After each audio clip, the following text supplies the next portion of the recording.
জানি না শুধু আমার সঙ্গে কেন এমনটা হয়। শুধু তো একটু ভালোবাসা চেয়েছিলাম। এটাও কি আমার অপরাধ? যদি ও আমাকে ছেড়ে চলে যায় তাহলে আমি বেঁচেই থাকতে পারবো না। এখন আমি কি যে করি, কিভাবে যে ওকে বোঝাই। আমাদের মধ্যে রিলেশনশিপে কখনো না কখনো এসেই থাকে এটা। যখন আপনার প্রিয় মানুষটি বুঝতেই চায় না, আপনাকে অবহেলা করে, অর্থাৎ রিলেশনের প্রথম দিকে প্লিজ তুমি এখনই খেয়ে নাও, তুমি না খেলে কিন্তু আমি খাবোই না। আর রিলেশনশিপে একটু পুরনো হলে এই সব কিছু শুধুমাত্র ন্যাকামো বলে মনে হয়। আর এরপরে আমাদের মনে সন্দেহ জাগতে থাকে। আমাদের মনে হয় ও আমাকে ঠকাচ্ছে না তো, ওর লাইফে অন্য কেউ চলে আসেনি তো। আর প্রিয় মানুষটাকে হারিয়ে ফেলার যন্ত্রণা আমাদের লাইফটাকে ইরিটেটিং করে তোলে। বাট এই সব কিছুর কারণ আসলে কি? হ্যাঁ, আপনি ঠিকই ধরেছেন।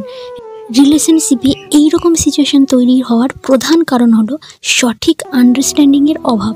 এখন হয়তো আপনার মনে হতেই পারে যে আমি তো ওকে ভালোবাসি, ওকে বোঝানোর খুব চেষ্টা করি, কিন্তু ও তো কোনো কিছুই বোঝার চেষ্টাই করে না। বাস্তবে বেশিরভাগ রিলেশন এমনটাই হয়ে থাকে।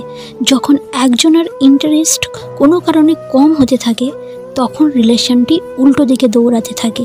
তো আপনার প্রবলেম যদি এমনটা হয়ে থাকে, কিংবা আপনিও যদি আপনার প্রিয় মানুষটিকে হারিয়ে ফেলতে না চান, তাহলে রিকোয়েস্ট করব এই ভিডিওটি একবার অন্তত শেষ পর্যন্ত দেখতে থাকুন। কারণ যদি আপনার মধ্যে এই ভিডিওটি সম্পূর্ণ দেখার ধৈর্য থাকে তাহলে হয়তো আপনি নিশ্চয়ই আপনার পার্টনারের সঙ্গে সারা জীবন হ্যাপিলি কাটাতে পারেন। আর এই ভিডিওটি শুরু করার আগে ধন্যবাদ জানাবো সেই সব বন্ধুদেরকে যারা আমার ভিডিওগুলোকে নিয়মিত দেখেন। তো চলুন আর বেশি কথা না বাড়িয়ে ভিডিওটি শুরু করা যাক। আজকের এই ভিডিওতে এমন কিছু ইউনিক টিপস শেয়ার করতে চলেছি যা আপনার উপর ভালোবাসার মানুষটির ইন্টারেস্ট বাড়িয়ে তুলবে। আপনাদের মধ্যে আন্ডারস্ট্যান্ডিং লেভেল ভিত্তি করে যাতে আপনাদের রিলেশন ভিত মজবুত হয়ে উঠবে এবং আপনার বয়ফ্রেন্ড বা গার্লফ্রেন্ড কখনোই আপনাকে ছেড়ে চলে যাবে না। তো এই ইম্পর্টেন্ট টিপসগুলোর মধ্যে সবার প্রথমে যেটা আসে সেটা হলো মেক ইউর সেলফ প্রেজেন্টেবল। অর্থাৎ আপনার বয়ফ্রেন্ড বা আপনার গার্লফ্রেন্ডের সামনে সব সময় প্রেজেন্টেবল থাকার চেষ্টা করুন। নিজের লুকিং, পার্সোনালিটি, অ্যাটিটিউড, স্মার্টনেস এই সব কিছুর দিকে নজর দিন। এখন অনেকেই হয়তো বলবেন, তো আমাকে তো দেখতে খারাপ, আমি তো কুৎসিত। তো আমি আপনাদের কিন্তু সুন্দর বা সুন্দরী হয়ে উঠতে বলছি না। আর দেখতে সুন্দর হওয়াটা তো কিন্তু ভগবানেরই হাতে। কিন্তু যতটুকু সম্ভব নিজের লুক এবং ক্যারেক্টারের উপর বেস করে একজন ভালো মানুষ হিসেবে নিজেকে তার সামনে রাখার চেষ্টা করুন।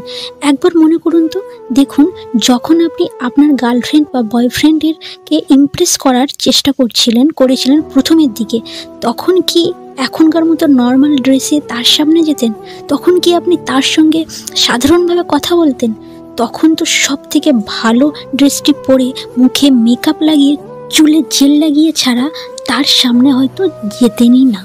আর অলওয়েজ এমন কোনো কথা হয়তো তাকে বলতেন যা তার ভালো লাগবে। আর আপনার এই সব গুণের উপর সে বেস করে হয়তো সে আপনাকে ভালোবেসে ফেলেছিল। সে ভেবেছিল এভাবে হয়তো আপনি সারা জীবন তাকে হ্যাপি রাখতে পারবেন। কিন্তু যখনই আপনাদের রিলেশনটা গভীরতা বাড়তে থাকে তখনই কিন্তু আমরা এই দিকগুলোর উপর আর ইম্পর্টেন্ট দিই না। বাট আপনার যে গুণগুলির জন্য আপনার পার্টনার আপনার উপর ইন্টারেস্ট ছিল, সেই সবগুলো যদি আপনার নিজের লাইফ থেকে বাদ দিয়ে ফেলেন, তার মানে তো অবশ্যই আপনার থেকে আপনার পার্টনারের ইন্টারেস্ট কমতে থাকবে। আর কমে যাওয়াটাই স্বাভাবিক। যেমন ধরুন, আপনার সামনে যদি দুটো রেস্টুরেন্ট থাকে, একটা নিট ক্লিন আর একটা নোংরা ভাঙাচোরা আগোছালো, তাহলে আপনি কোন রেস্টুরেন্টের খাবার খেতে পছন্দ করবেন? অবশ্যই আপনি চোখ বন্ধ করে নিট অ্যান্ড ক্লিন রেস্টুরেন্টের দিকে যাবেন। ঠিক একইভাবে যখন আপনি আপনার বয়ফ্রেন্ড কিংবা গার্লফ্রেন্ডের সঙ্গে ঘুরতে যাচ্ছেন, তখন ভালো ড্রেসিং করে যান যাতে সে আপনার উপর অ্যাট্রাক্ট হয় এবং আপনার সঙ্গে ঘুরতে যেতে সে প্রাউড ফিল করে এবং এর ফলে তার সামনে আপনার কনফিডেন্স লেভেল অনেক বেড়ে যায়। আবার যখন আপনি তার সঙ্গে কথা বলছেন তখন আপনি এরকম কথা বলুন যাতে সে অনেক খুশি হয় আপনার কথাগুলো শুনে।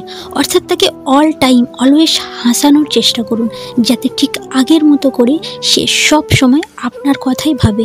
কারণ যত বেশি সে আপনার কথা ভাববে, আপনার কথা মনে করবে, তার লাইফে আপনার ইম্পর্টেন্ট ততটাই বেড়ে যাবে। যত তাড়াতাড়ি আপনার ইম্পর্টেন্ট বোঝাতে পারবেন তার কাছে, তত তাড়াতাড়ি আপনি তার থেকে দ্রুত ভালোবাসা রিটার্ন পাবেন। আর আপনার মন থেকে তাকে হারিয়ে ফেলার ভয়, তাকে নিয়ে সন্দেহ সব কিছুই দূর হয়ে যাবে। দ্বিতীয় নম্বরে রয়েছে দ্য মাইন্ড রিডিং টেকনিক। এই টেকনিকটি ভীষণ ইম্পর্টেন্ট টেকনিক, যা শুধু ভালোবাসা সম্পর্কের মধ্যে না, যে কোনো রিলেশনকে বেস্ট বানিয়ে তোলার জন্য এবং যে কোনো মানুষ আপনার উপর অ্যাট্রাক্ট করার জন্য এই টেকনিকটি খুবই ইম্পর্টেন্ট। যেহেতু আপনি তার সঙ্গে অনেক দিন রয়েছেন, তাহলে আপনি হয়তো এইটুকু বোঝেন যে আপনি কি করলে সে খুশি হয়, কি করলে সে রেগে যায়, আপনার কোন কাজে তার ভালো লাগে, কোন কাজে তার খারাপ লাগে। আপনার তার সঙ্গে হওয়া এই এক্সপিরিয়েন্সগুলোর সাহায্যে আপনি অলওয়েজ চেষ্টা করুন তার মনের কথা বুঝে ফেলার। কারণ যখন আপনি তাকে হারিয়ে ফেলার ইমোশনাল হয়ে পড়বেন, তখন হয়তো আপনার ব্রেন ঠিকমতো কাজই করবে না, যার ফলে আপনি হয়তো এমন কথাবার্তা বা এমন আচরণ করে ফেলেন যেগুলো হয়তো তার একদমই ভালো লাগে না। তাই নিজের অ্যাওয়ারনেসের সঙ্গে আগে তার কথাগুলো শুনুন, যে সে কী বলতে চাইছে, তার অসুবিধা কী, আর তার এই কথাগুলোর সঙ্গে আপনার পূর্ববর্তী এক্সপিরিয়েন্স ম্যাচ করে দেখুন যে সে আপনার থেকে কি এক্সপেক্ট করছে, কী কারণে সে আপনাকে অ্যাভয়েড করছে। আপনাকে তার কাছ থেকে ইম্পর্টেন্স এবং ভালোবাসা পেতে হলে অবশ্যই তার মন বুঝে তার নিড পূরণ করার চেষ্টা করতে হবে। যদি এইটুকুতে আপনি হাঁপিয়ে যান, তাহলে সারা জীবন কিভাবে তার সঙ্গে একসঙ্গে থাকবেন। তাই স্মার্টলি নিজের ব্রেন পাওয়ারকে কাজে লাগান। ভালোবাসার জন্য রিকোয়েস্ট করে, কান্নাকাটি করে কিংবা জোর করে ভালোবাসা পাওয়া যায় না। কিছু পেতে হলে কিছু হারাতে তো হবেই। তাই ভালোবাসা পেতে হলে নিজের অহংকার ত্যাগ করুন। এখন হয়তো আপনাদের মধ্যে অনেকেই বলবেন, ধুর, আমি কেন ওর জন্য এত কিছু করতে যাব। যদি আপনি এরকম ভেবে থাকেন, তাহলে হয়তো আপনার লাইফটা শুধুমাত্র রিলেশন ঠিক করা নিয়েই কেটে যাবে। সো তৃতীয়, ট্রাই টু অ্যাভয়েড মিসআন্ডারস্ট্যান্ডিং। ভুল বোঝাবুঝি আমাদের রিলেশনে বিশ্বের মতো কাজ করে। অর্থাৎ এই ভুল বোঝাবুঝি বা মিসআন্ডারস্ট্যান্ডিং থেকে জন্ম নেয় সন্দেহ, আর এই সন্দেহ থেকে আস্তে আস্তে বিশ্বাস ভাঙতে শুরু করে, আর এভাবে রিলেশনটা একঘেয়ে হয়ে যায়। তাই সবসময় চেষ্টা করুন নিজেদের মধ্যে কখনোই যেন ভুল বোঝাবুঝি, সন্দেহ এগুলো কোনোটাই আসতে না পারে। এখন অনেকে হয়তো বলবেন যে তাহলে যখন আমাদের সন্দেহ হবে তখন আমরা কি করব? সে যদি আমাকে ধোঁকা দিয়ে চলে যায় তাহলে কি হবে? তো তখন আপনি দেখুন যে আপনি তাকে কোন সিচুয়েশানে সন্দেহ করছেন। যেমন ধরুন, সে ফেসবুক কিংবা হোয়াটসঅ্যাপে অনেক লেটের রিপ্লাই করছে, তখন আপনি হয়তো ভাবছেন সে হয়তো অন্য কারোর সাথে কথা বলতে বিজি। কিন্তু এখন এই হয়তো বা অন্য অপর কোয়েশ্চেন মার্ক লাগায় যে আপনি কি 100% শিওর? আপনি হয়তো নিজেও জানেন না সে কি করছে।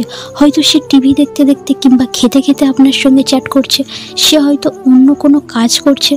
সো এই সন্দেহ আর ভুল বোঝাবুঝি সরিয়ে ফেলুন, কারণ রিলেশনে এই সন্দেহ ওয়ার্ডটি আপনার টেনশন বাড়িয়ে দেবে। এই সন্দেহ যেমন আপনাকে ভালোবাসতে দেবে না, তার সঙ্গে লাইফের অন্যান্য কাজেও বাধা সৃষ্টি করবে। So the last point, don't be too much angry. রিলেশনে ছোট ছোট ঝামেলা, রাগারাগি, অভিমান এইসব থাকাটা খুবই সাধারণ ব্যাপার, কিন্তু কখনোই কোনো ব্যাপার নিয়ে খুব বেশি মাথা গরম করবেন না। নিজের রাগের উপর নিয়ন্ত্রণ করতে শিখুন। রাগ মানুষের এমন একটা ইমোশন যা অত্যাধিক হয়ে গেলে আমাদের কাজের মানুষটিও শত্রুতে পরিণত হয়ে যায়। আর মাথা গরম হয়ে গেলে যে আমরা কখন কাকে কি বলে ফেলি তা আমরা নিজেই জানি না, কিন্তু এই অত্যাধিক রাগের কারণে আমাদের পরবর্তীতে পস্তাতে হয়। যেমন ধরুন, আপনার গার্লফ্রেন্ড আপনাকে মিট করার জন্য আপনাকে কোথাও ওয়েট করতে বলেছে, আপনি টাইমলি সেখানে পৌঁছে গেলেন এবং তাকে সেখানে গিয়ে দেখলেন সে আসেনি, কিন্তু আপনি ওয়েট করতে থাকলেন এবং সে হয়তো 1 ঘন্টা পর সেখানে উপস্থিত হলো।